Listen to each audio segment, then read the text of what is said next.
Bon, on va démarrer donc le forum de lutte ouvrière sur la guerre en Ukraine. Je passe la parole aux camarades. Merci. Bon, bonjour à tous, d'abord. Bon, la guerre en Ukraine, là, ça fait 2 ans maintenant qu'elle dure. Et depuis fin février, Macron, il nous a répété à de nombreuses reprises qu'il envisage d'envoyer des soldats sur place, des troupes au sol en Ukraine, qu'il est prêt à faire, je cite, tout ce qu'il faut pour que la Russie ne puisse pas gagner la guerre. Et là, plus les troupes russes, elles se rapprochent de Kharkiv, plus les appels à accélérer les livraisons d'armes, ça se multiplie, plus la campagne pour nous expliquer qu'il faut consentir tous les sacrifices pour assurer la défaite de Poutine, ça s'intensifie. En 2 ans, les populations, elles ont déjà payé extrêmement cher cette guerre. Il y a des centaines de milliers d'Ukrainiens, de Russes, militaires ou civils, qui sont morts dans les tranchées, dans la boue des tranchées, dans les ruines de Mariupol. C'est des villes entières qui ont été rasées, c'est des régions entières qui sont dévastées. Et pour l'avenir, c'est les 2 peuples, le peuple russe et ukrainien, qui étaient liés par un très long passé commun. Il y a quand même un Ukrainien sur 5 dont la langue maternelle c'est le russe, à commencer par Zelensky lui-même. Et ces 2 peuples, ils sont en train d'être séparés par un fossé de sang et transformés, soi-disant, en ennemis ancestraux.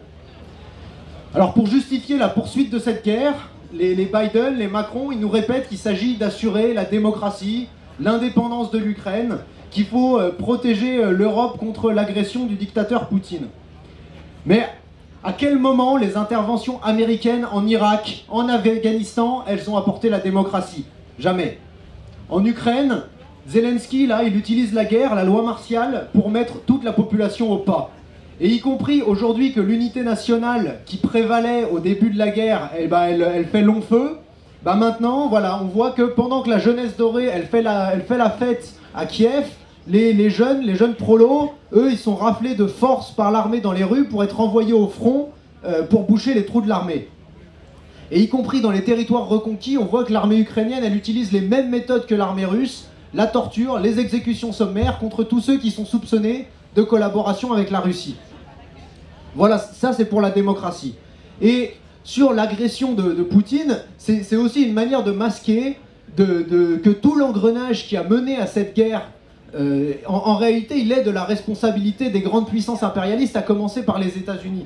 Parce qu'au moins depuis 2014, sans remonter encore à plus tôt, c'est eux qui sont à l'offensive pour séparer méthodiquement l'Ukraine de la Russie, pour mettre la main sur l'économie ukrainienne.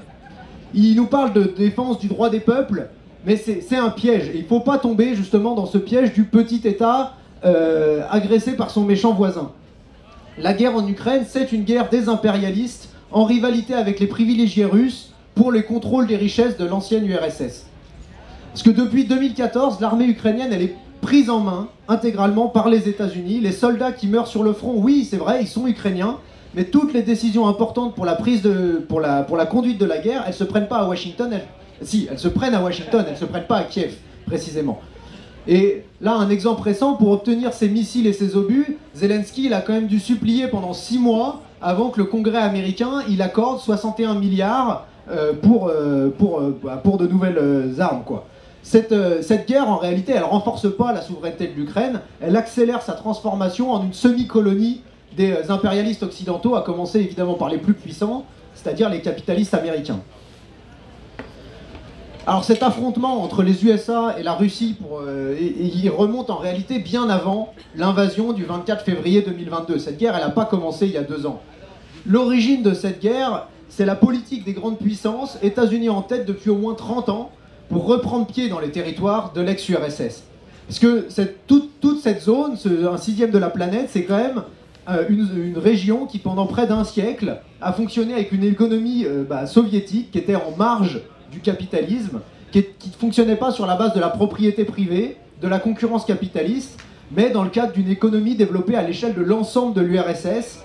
Alors certes, dirigée par une caste de bureaucrates privilégiés, mais malgré tout de façon planifiée. Et depuis la chute justement de l'URSS en 91, les trusts occidentaux, ils ont besoin de dépecer cette économie-là pour s'approprier ce qui est rentable et pour liquider le reste.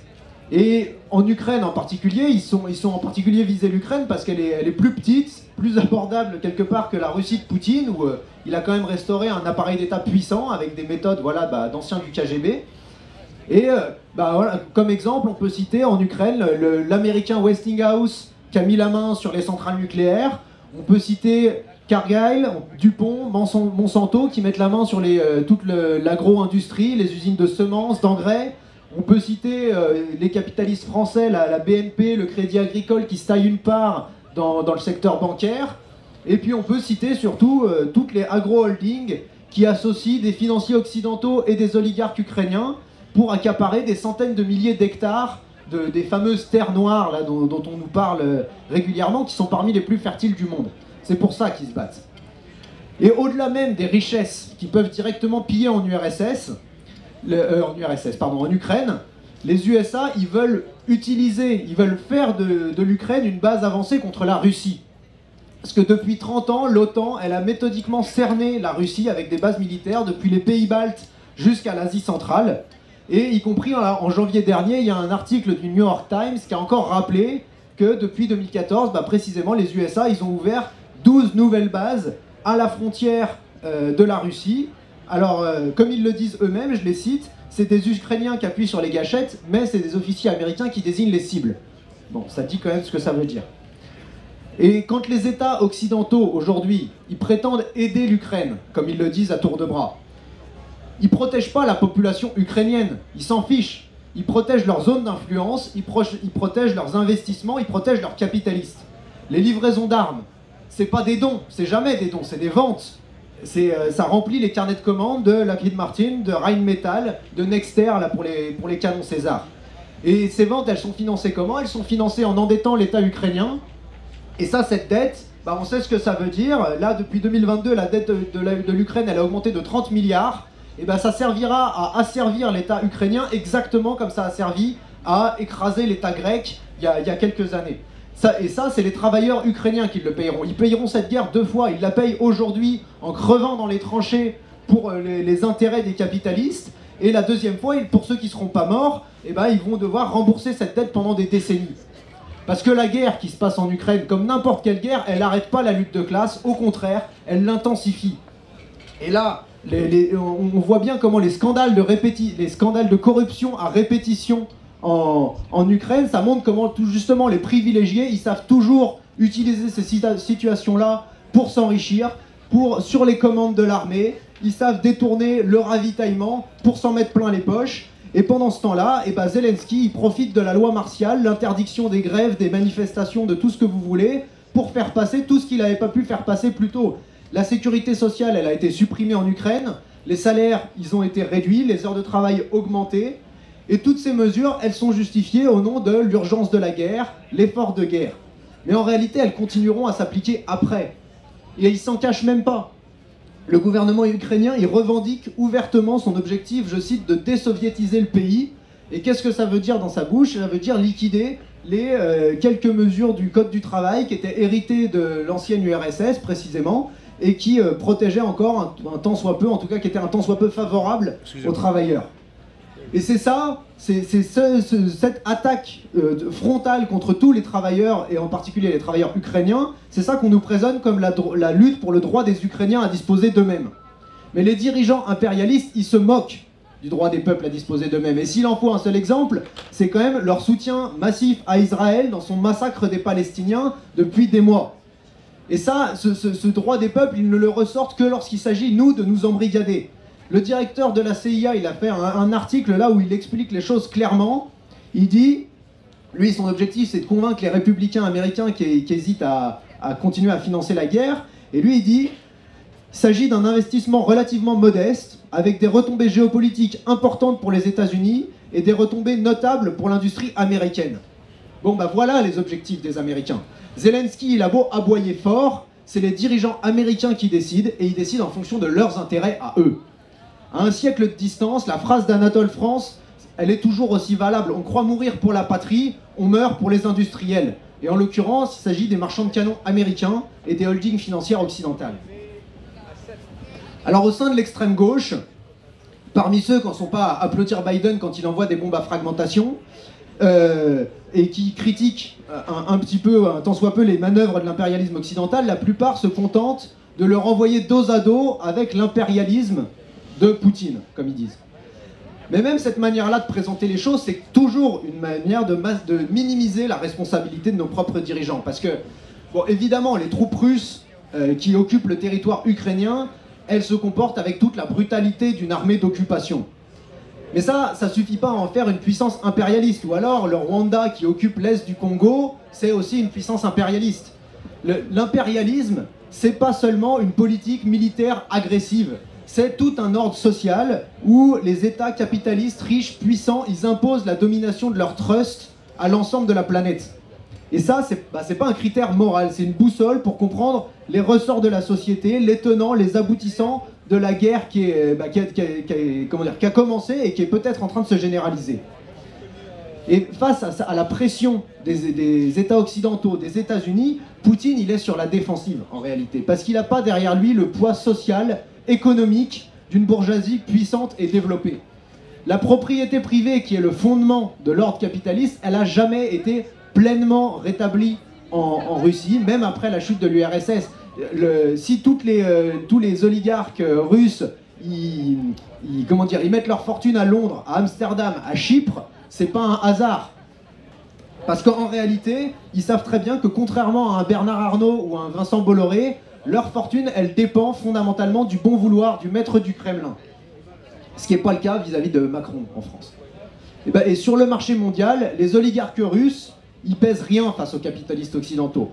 Et même la guerre en Ukraine, même l'invasion de l'Ukraine, elle le démontre. Si Poutine il a eu besoin d'envahir l'Ukraine, c'est précisément parce que les oligarques ils sont incapables de rivaliser sur le terrain strictement économique avec les capitalistes. Ils ont besoin de s'imposer sur un terrain qu'ils contrôlent physiquement. Alors dire tout ça, ça veut évidemment, ça n'implique évidemment aucune solidarité avec Poutine. Parce que bon, on n'a aucune sympathie pour ce genre de crapule. Il a beau se présenter aujourd'hui comme le champion de la lutte impérialiste pour essayer de souder de la lutte anti-impérialiste, pardon, j'ai dit l'inverse, de la lutte anti-impérialiste pour essayer de souder la population russe derrière lui. Faut quand même pas oublier que son premier objectif pendant au moins 10 ans, ça a été d'essayer de se faire une place dans ce monde-là, de se faire une place parmi les grandes puissances. Y compris, il a participé pendant des années aux réunions du G8, le club finalement des brigands qui décident des affaires du monde et qui se partagent le monde en fonction de leurs intérêts. Et au final, si aujourd'hui il a fini par hausser le ton, en réalité c'est parce que eux ils ont refusé de lui faire une place à la hauteur de ses ambitions. C'est parce que lui il est le représentant d'une couche de bureaucrates, de privilégiés, héritiers de la période soviétique, et qui n'arrive pas à s'intégrer au sein de la bourgeoisie. Et bon, bah voilà, du coup, lui, il a décidé de défendre son beefsteak, son territoire, son réseau diplomatique de son côté. Mais ça ne veut pas dire qu'il a cessé d'être un défenseur de l'ordre mondial. On peut quand même rappeler qu'en janvier 2022, à la veille de l'invasion, c'est lui qui a envoyé ses troupes écraser la révolte des ouvriers kazakhs dans le sang, y compris un bon nombre d'ouvriers qui travaillaient pour Total, pour ExxonMobil. Et ça, bah là, du côté de Biden et Macron, personne n'a rien trouvé à y dire. Là, ça allait très bien pour eux. Quand il s'agit de réprimer les travailleurs, Poutine et les dirigeants occidentaux, ils savent parfaitement collaborer. Et même si les dirigeants occidentaux, justement, aujourd'hui, ils sont capables de le traiter de dictateur, ils sont capables de l'ostraciser, ils ont malgré tout aucune envie de le faire tomber. Ils ont quand même besoin d'un régime fort, stable, qui soit capable de faire le gendarme dans quand même cette immense région, cet immense pays, qui est quand même une mosaïque de peuples, la Russie.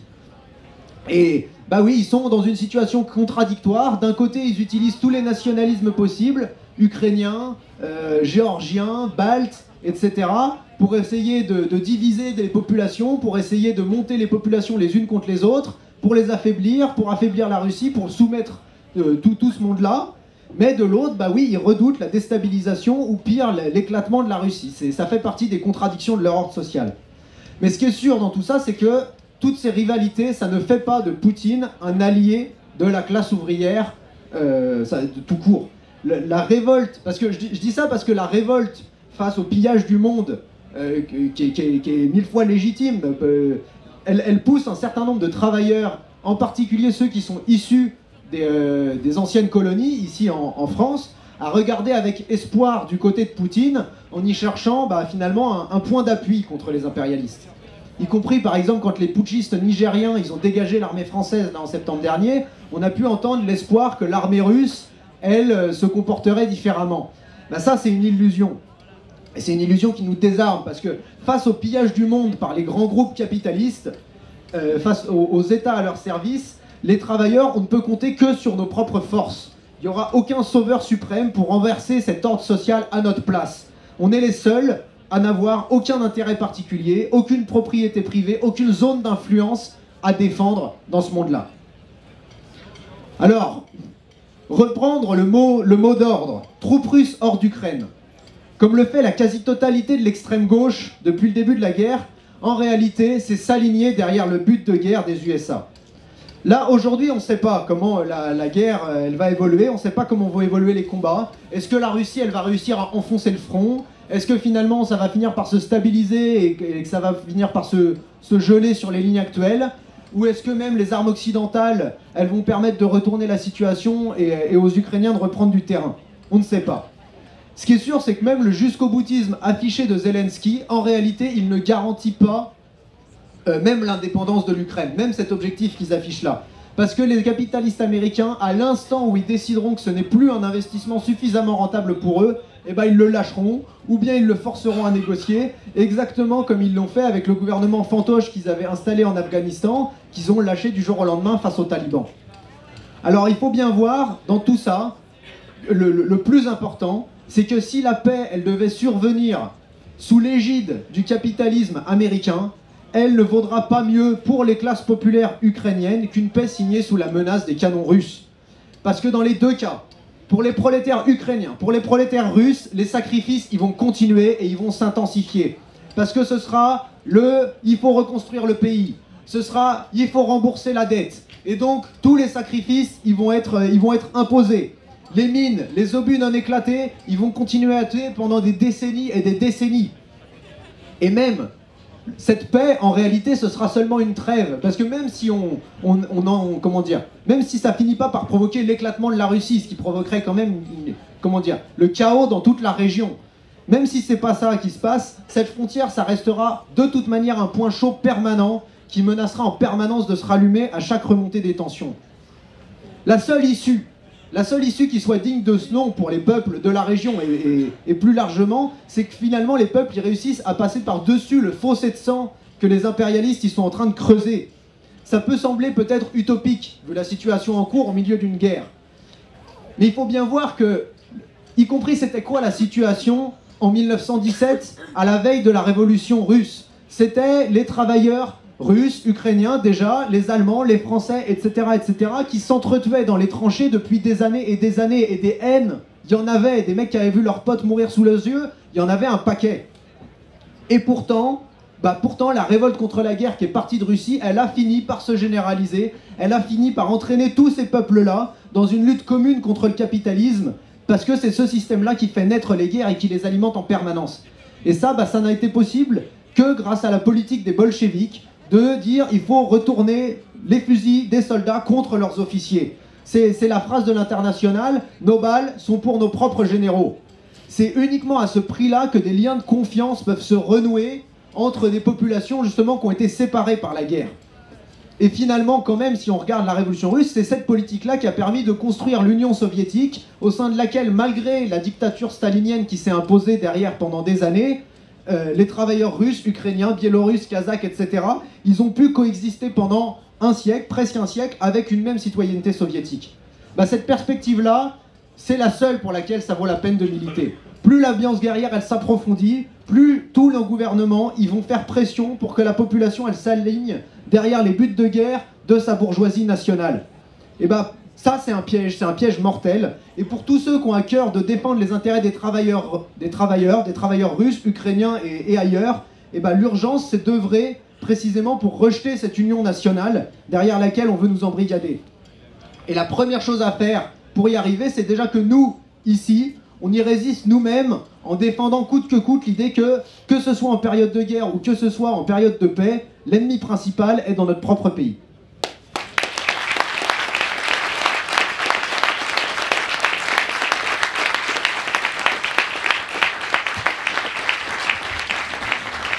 Alors on va va passer à la discussion. Je précise quand même tout de suite que si les gens interviennent au nom d'une organisation, c'est une seule intervention par organisation et être bref. Je voudrais remercier le copain pour la qualité de son exposé. Il y a un petit point de détail qui me pose question. On présente à chaque fois cette guerre comme l'enjeu de cette guerre comme qui va exploiter les richesses de l'Ukraine. Est-ce que c'est les impérialistes ou est-ce que c'est la Russie?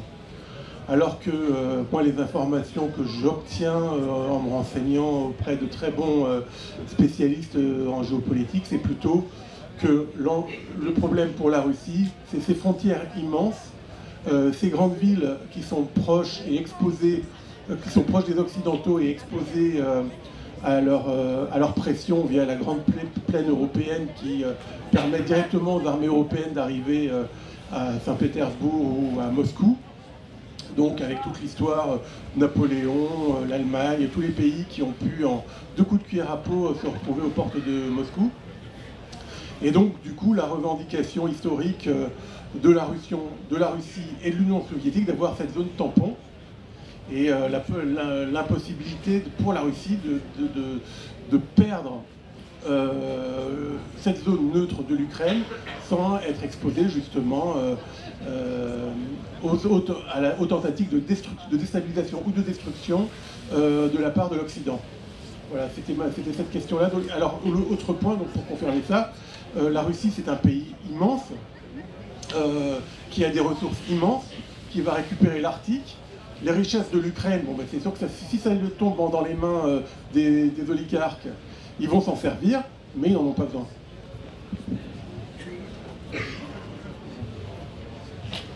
Bonjour. Voilà, moi je voulais... j'ai une question, je voulais donc synthétiser l'idée qu'il y ait 2 armées de travailleurs dirigées par le capitalisme. Supposons que l'un des camps de travailleurs se rebelle et parviennent à prendre le dessus sur ses propres dirigeants. Nous, l'idéal donc ce serait que l'autre camp prenne exemple et que ensuite ils s'unissent contre les dirigeants du monde. Mais le problème c'est que ça demande une certaine organisation déjà pour un camp de se rebeller. Et en fait je crains que l'autre camp n'ait pas le temps de réaction suffisant et que les dirigeants en profitent. Profitent de la désorganisation en fait pour prendre l'assaut pendant la guerre en fait. Donc comment est-ce qu'on pourrait éviter cette période de désorganisation qui pourrait profiter à un autre camp de capitalistes?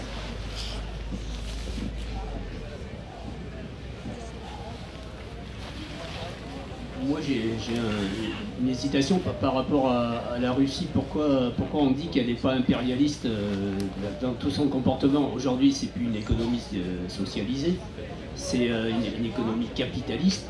Et on voit bien qu'elle a qu'elle passe à l'offensive quand même, que ce soit en Afrique ou même si elle est plus faible que les États impérialistes plus anciens, elle est quand même dans cette même logique, quoi. Je ne comprends pas trop pourquoi on hésite à dire que c'est un État impérialiste.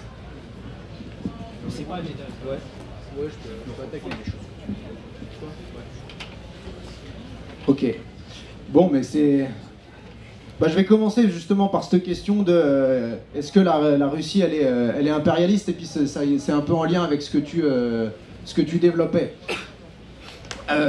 Bon, évidemment, oui, nous, c'est plus l'URSS, la Russie, c'est plus l'Union soviétique, ça c'est bien évident. Et nous, c'est évidemment pas ce qu'on dit. Mais y compris la question, tout ce qui est capitaliste n'est pas impérialiste. Je veux dire, le capitalisme, il domine la totalité de la planète. Donc, il y a quand même, nous, on met quelque chose de plus derrière ce mot-là. Et ok, la Russie, bah oui, l'État russe, il défend des intérêts nationaux. Il est capable d'une politique agressive, tout ce qu'on veut. Ça d'accord. Mais à quoi il nous sert ce mot-là, impérialisme? Moi, je crois que c'est ça qu'il faut qu'on se pose comme question. Et moi, en tant comme révolutionnaire, comme communiste, pour moi, l'impérialisme, c'est une domination non seulement militaire, mais c'est surtout justement la domination capitaliste à l'échelle du globe des plus gros capitaux, des plus gros trusts. Et ces trusts-là, et bah de fait, on peut constater, ils sont aux États-Unis, ils sont en Europe, même les grandes entreprises russes, Rosatom ou Gazprom, etc., qui sont leurs plus grosses entreprises. Alors bon, elles ont peut-être un certain poids, mais par rapport, ceux qui emportent des marchés quand il s'agit d'exploiter le gaz, le pétrole à l'échelle du monde, c'est Total, c'est Chevron, c'est ExxonMobil, c'est eux qui dominent le marché mondial quand même. Et nous, si on veut renverser les capitalistes, il faut quand même qu'on soit conscient de qui c'est qu'on va avoir en face, qui c'est les principaux gardiens de cet ordre social qu'on a en face. Et ça, si on met sur le même plan la Russie et les États-Unis, eh ben on se plante, parce que le plus gros gardien de l'ordre impérialiste mondial, c'est les États-Unis.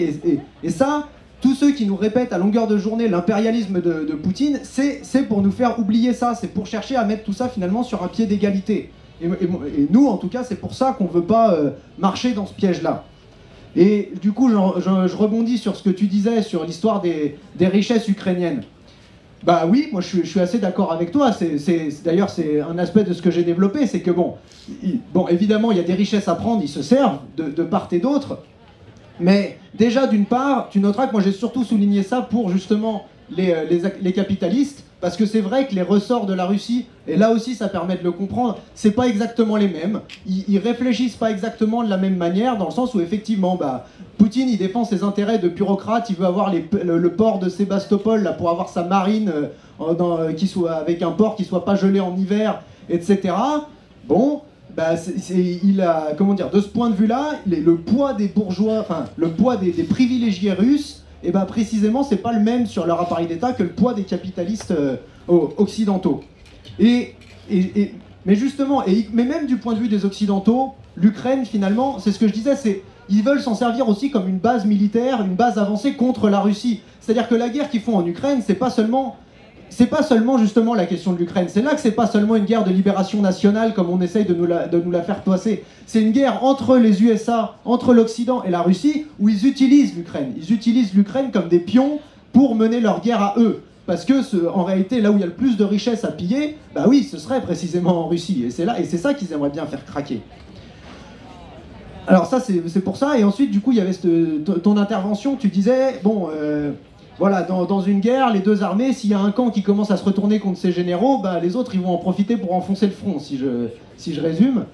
Et oui, j'ai envie de te dire, oui, il y a des chances, mais et alors parce que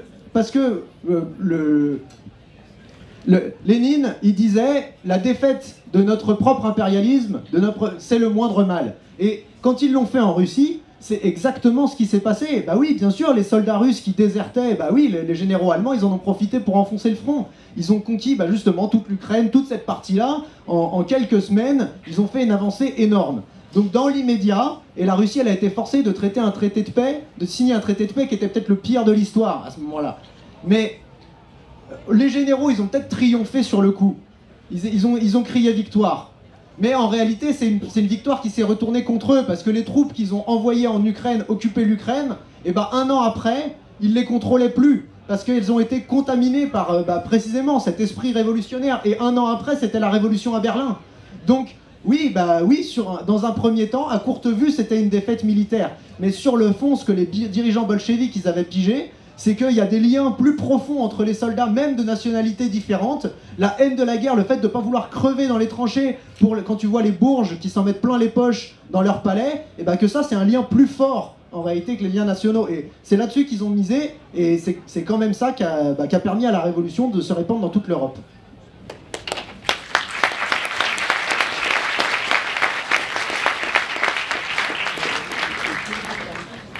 Bon, moi, je vais parler au nom du NPA. Ce que je voudrais dire, révolutionnaire forcément. Ah oui. Donc, ce que je voulais dire, c'est qu'effectivement, tu as reconnu tout à l'heure que actuellement dans le monde, c'est le marché mondial qui domine donc le capitalisme. Et donc ça, c'est ça la problématique de Hello, tout le temps en train d'éviter le fait de caractériser d'une certaine façon la Russie, les rapports sociaux. Le capitalisme, c'est pas simplement la propriété privée, ça c'est une conception de la social-démocratie du 19e siècle. Même déjà Engels y notait, parce qu'il l'avait vu, que des capitalistes pouvaient être salariés, et que bon, ça pouvait vouloir dire qu'à un moment, on peut les dégager puisqu'ils sont que salariés. Et depuis, ça a progressé. Depuis la Deuxième Guerre mondiale, par exemple, mais ça a déjà commencé avant, hein, le rôle de l'État est très important pour les petites bourgeoisies qui essayent de se développer, qui ont des conditions éventuellement favorables pour se développer. Il n'y a qu'à prendre l'exemple de ce café, ça va vous faire bondir à Hello, évidemment.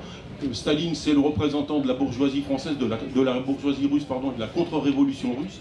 Hein, et il n'y a qu'à voir l'exemple plus récent de la Chine, où c'est exactement pareil, le rôle de l'État et du parti, qui s'appelle communiste, on s'en fout. Ça, c'est la façon dont Dzerzhinsky, d'ailleurs, disait 15 jours avant sa mort, il y aura quelqu'un qui va s'établir comme dictateur et qui va utiliser les plumes rouges pour faire la contre-révolution. Bon, lui, il pensait malheureusement à toutes les oppositions de gauche, mais il avait bien noté la chose. Donc il y a cette chose-là qu'il faut voir, et c'est pour ça qu'à ce niveau-là, comme disait Lénine, on s'en fout de savoir qui a déclenché la guerre, qui est le plus gros, qui est le plus faible, qui est l'attaqué, qui est la victime, on s'en fout complètement. Tout ça, c'est une guerre impérialiste, on ne va pas choisir un camp. Par contre, je suis d'accord avec Hello complètement pour dire qu'il faut d'abord s'en prendre à notre propre impérialisme, c'est-à-dire l'impérialisme français. On est pour sa défaite complète et immédiate, mais ça n'empêche qu'on veut également celle des autres camps. Les États-Unis, d'accord, c'est peut-être actuellement, pour le moment, le plus gros impérialisme du monde, mais c'est pas le seul. C'est pas parce que la Russie est plus faible ou la Chine n'a qu'un tiers du budget militaire de celui des Américains que ça représente moins de danger. D'ailleurs, s'il y a une guerre mondiale, à mon avis, ça sera plutôt sur l'axe États-Unis-Chine et d'autres conflits qui se grefferont tout autour. Voilà, c'est ça qu'il faut voir. Ensuite, ce que je voudrais dire, c'est juste un petit point.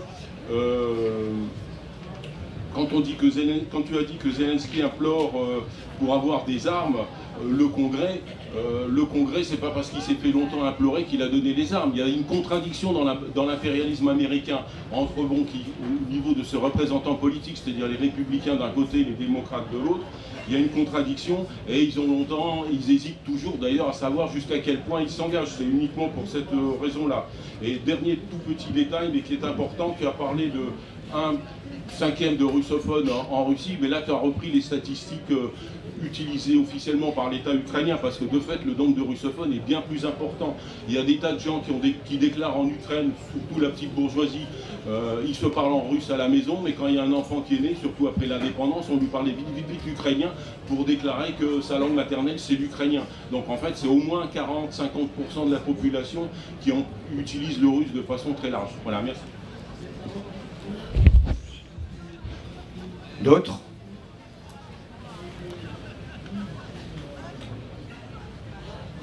Tu veux répondre tout de suite?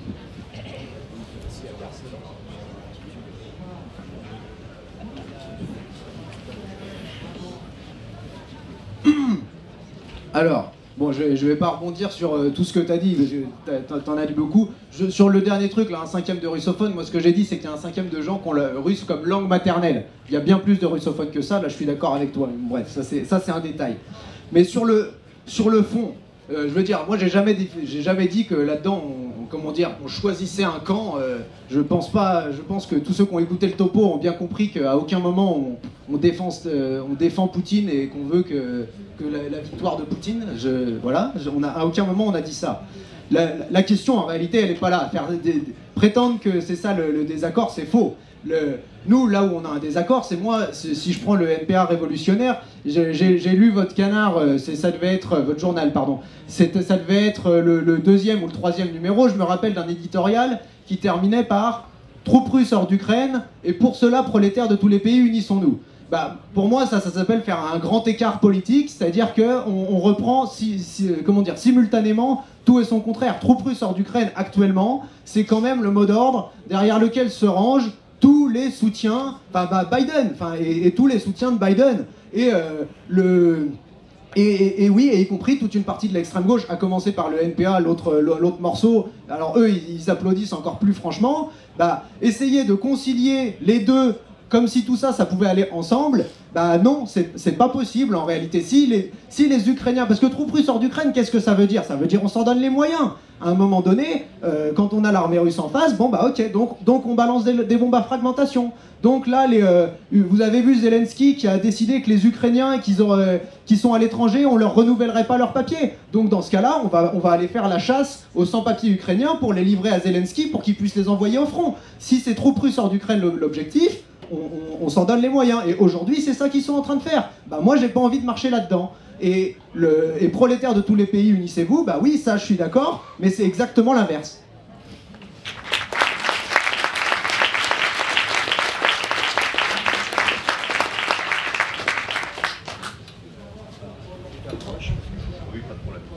Oui, mais je trouve que c'est très théorique. J'essaye de me mettre dans la peau d'un jeune Ukrainien.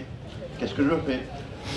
J'ai beau raisonner comme toi et tout, à un moment donné, est-ce que j'ai pas envie de défendre mon quartier, ma famille, etc. Alors, d'autres questions, interventions? Oui, approche-toi.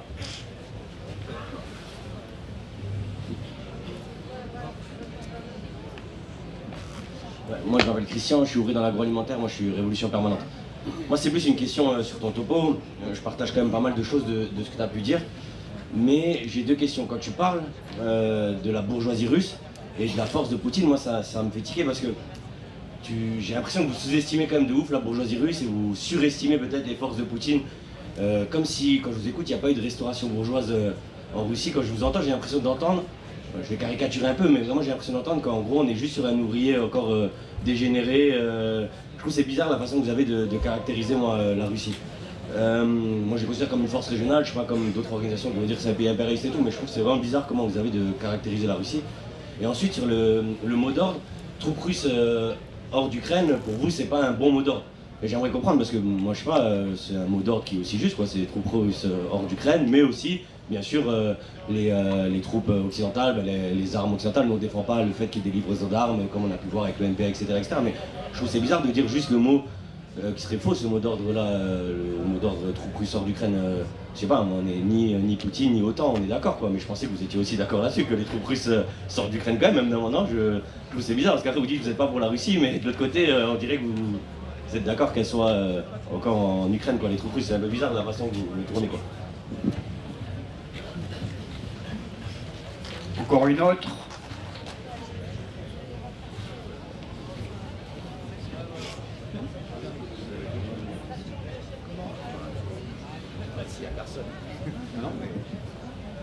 Une autre? Non?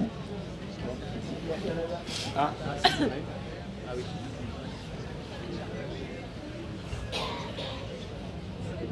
Oui, je me pose un peu la même question que le camarade qui vient de s'exprimer. Est-ce que quand vous dites troupes russes sort d'Ukraine, on tique là-dessus, est-ce que c'est pour dire troupes russes et intérêt de l'OTAN, tous les deux hors de l'Ukraine, ou est-ce qu'il y a un autre sous-entendu que vous pourriez expliciter?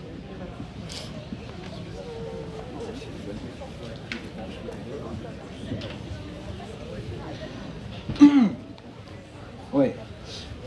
Bah du coup, je vais commencer par répondre sur cette question de justement troupes russes hors d'Ukraine. Il y a un paquet de mots d'ordre, comment dire, un mot d'ordre en 5 mots, on peut mettre un paquet de choses derrière. Et donc il y a plein de mots d'ordre, ok, on peut se dire, ah bah ça dépend comment on l'interprète. Pendant la Première Guerre mondiale, vous savez, les généraux allemands, ils disaient qu'ils se battaient contre l'impérialisme britannique. Bon, bah oui, il fallait se battre contre l'impérialisme britannique. Et les généraux britanniques, ils disaient qu'ils se battaient contre l'impérialisme allemand. Bon, d'accord, mais c'est toujours plus simple de voir l'impérialisme, de voir la dictature, de voir tout ça dans le camp des voisins, dans le camp de l'ennemi plutôt d'ailleurs en l'occurrence. Donc nous, la question c'est qu'est-ce que c'est notre boulot de révolutionnaire dans tout ça?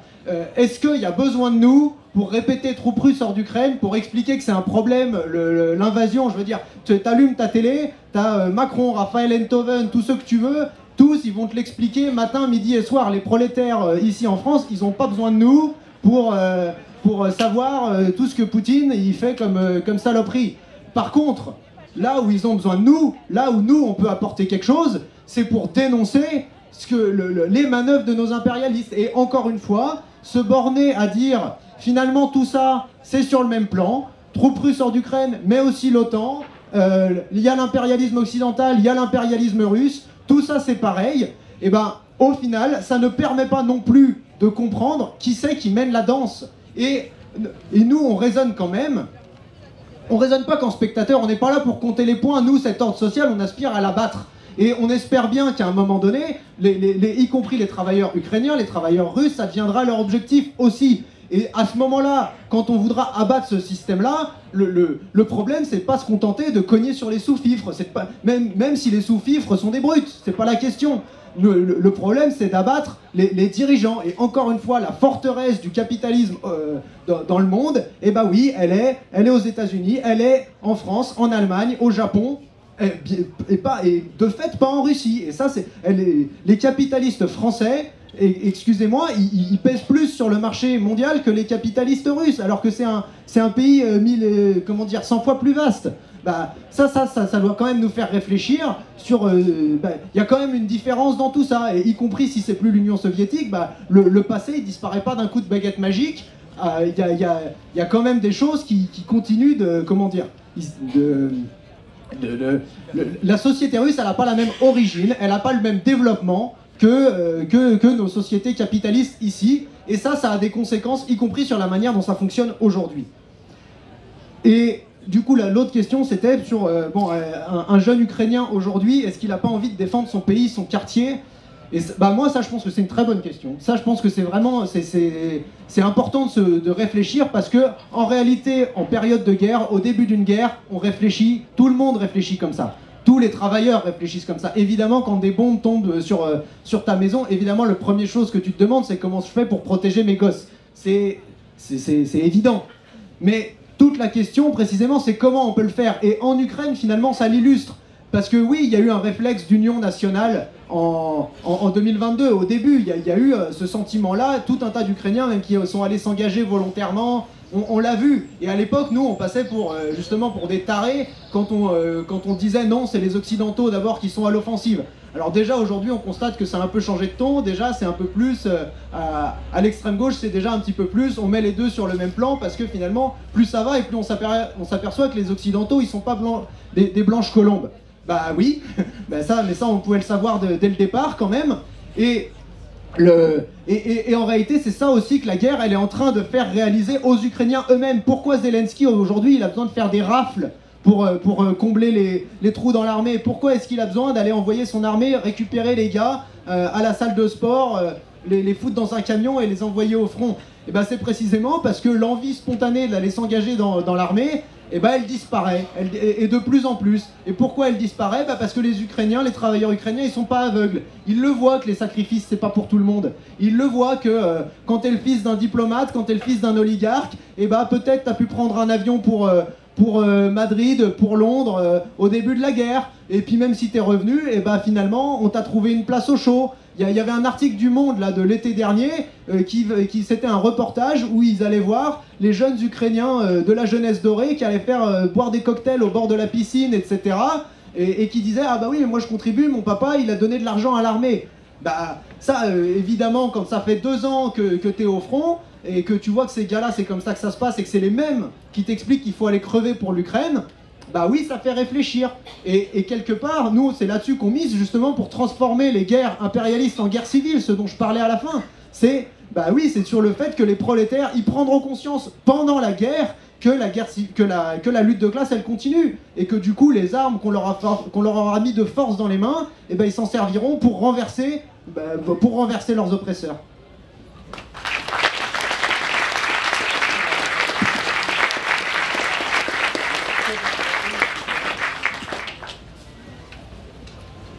En fait, moi, c'était un peu la même chose que j'essaye toujours de me poser la question comment on ferait en Ukraine.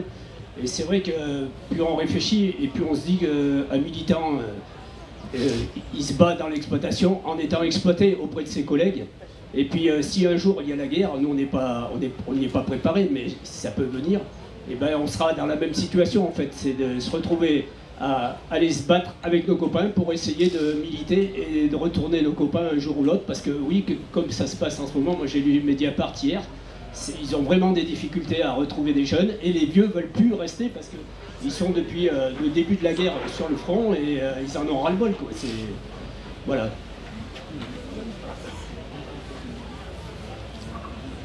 Alors, bon, il y a des places un peu devant puisqu'il pleut, hein. On peut resserrer un peu.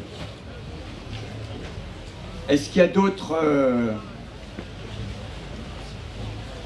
interventions, questions? Mais il m'a pas répondu quand même. Qu'est-ce qu'il fait le jeune? Oui. Lui, t'as répondu. Il attend la révolution? Non, il milite. Justement.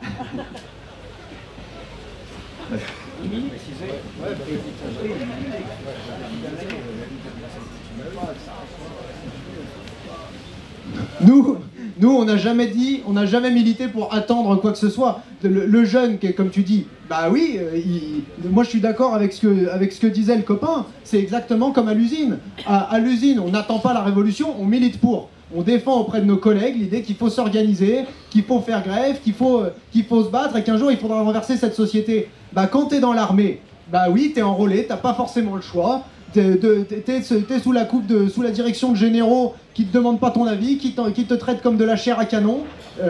Ok, bah t'as des gars autour de toi qui sont dans la même situation et qui peut-être au début pensaient qu'ils allaient défendre leur famille, etc. Mais qui se rendent compte qu'en fait on s'en moque de leur famille parce que les généraux, les plans de guerre, les généraux américains, ils en ont bien rien à faire des villes et des familles ukrainiennes. Et à un moment donné, bah oui, comment dire, ce sentiment-là, à un moment donné, c'est ça qui peut permettre des mutineries. Des mutineries dans toutes les guerres qui durent, on l'a vu, des soldats qui ont cru au départ et puis qui finalement se retournent. La guerre du Vietnam, il y avait des gars, bah oui, ok, au début ils y sont allés, ils pensaient qu'ils n'avaient pas le choix, et puis au bout d'un moment, ils butaient leurs officiers à la grenade, et bon, tout ça dans un contexte où, y compris aux États-Unis, il y avait des mobilisations massives et où l'impérialisme américain, il craignait même pour sa survie. Et on pourrait en citer bien d'autres, des exemples comme ça.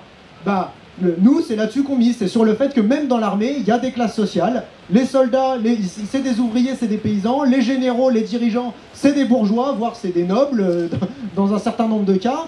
Et ben, nous, justement, sous l'uniforme, on reste d'abord un travailleur, on continue à avoir notre classe sociale, et notre politique, ça reste la même, organiser les travailleurs pour qu'ils renversent leurs dirigeants.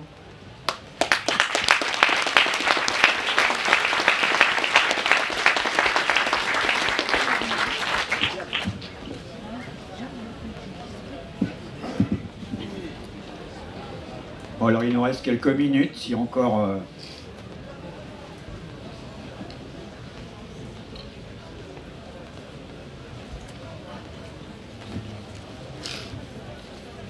Ouais.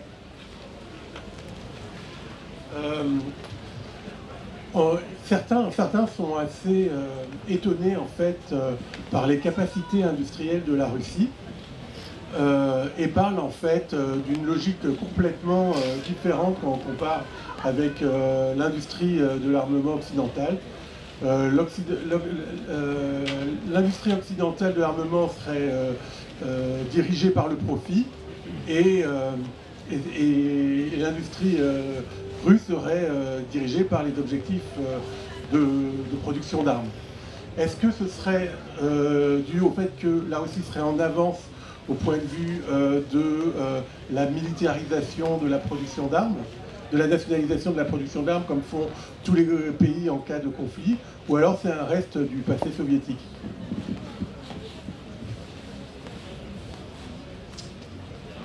Une autre?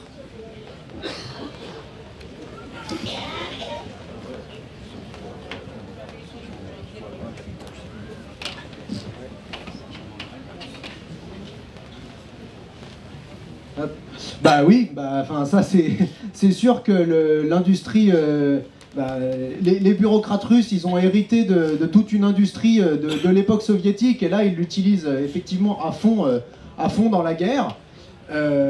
Maintenant, sur l'aspect de ce que tu dis, l'industrie occidentale, elle tourne que pour le profit. Enfin, il y a aussi toute une petite musique en ce moment autour de on n'est pas prêt, on produit pas des obus assez vite, il faut basculer en économie de guerre, etc., etc. Et sur l'ensemble de l'industrie occidentale, moi je pense pas que ce soit vrai, dans le sens les Américains, les États-Unis, ils ont une industrie de guerre qui tourne, et si on peut faire une comparaison avec la Russie, c'est que précisément eux, ils arrivent à fournir des armes pour le front ukrainien, sans mettre tout le reste à l'arrêt, ils arrivent à faire aussi tous leurs profits à côté. Bon, bah, là aussi, ça montre une différence entre les oligarques russes et la bourgeoisie américaine, qui jouent quand même pas dans la même cour. Alors ok, les industriels en Europe, là, ils ont un petit problème pendant un certain temps, manifestement, ils n'ont pas mis assez de pognon pour produire des armes, et du coup, ils cherchent à nous mettre dans le crâne que là aussi, il va falloir accepter les sacrifices, parce que le pognon, il ira pas dans les hôpitaux, il ira pas dans les écoles, parce qu'il va falloir produire de la poudre et des bombes.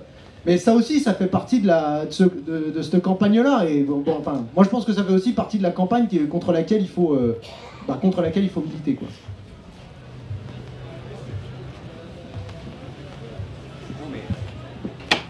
Je voudrais juste ajouter que, oui, certains ne veulent pas voir que l'Union soviétique, enfin, la Russie, elle est l'héritage d'un passé différent où l'économie en Union soviétique, elle a été développée de façon planifiée, de façon sans une bourgeoisie, sans une multitude de concurrents, etc.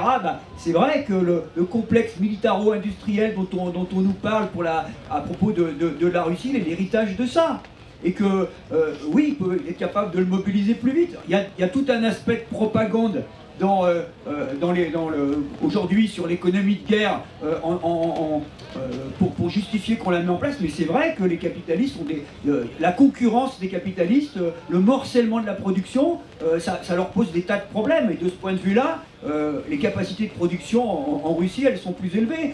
Parmi une multitude de choses, c'est des différences qui existent, bien sûr. Bon, voilà, c'est juste pour compléter par rapport à ça.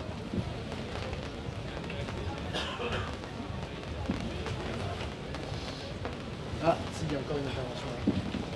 Oui, je voulais juste faire une remarque. Actuellement, ce sont les États-Unis qui priment dans la production d'armement. On est environ à 67% avoué au niveau de la production d'armes mondiales. Après, on retrouve l'Union soviétique, je crois, sur les pourcentages qui nous sont donnés à 19%. Et après, on retrouve la France à 16%. Donc, ça mérite d'être souligné quand même. Vas-y. Question, voilà, je connais pas grand-chose. Est-ce qu'en Russie et en Ukraine, il y a aussi des mouvements communistes révolutionnaires et quelle est leur voix qu'ils arrivent à avoir face à voilà, l'oppression, j'imagine, qu'on peut constater?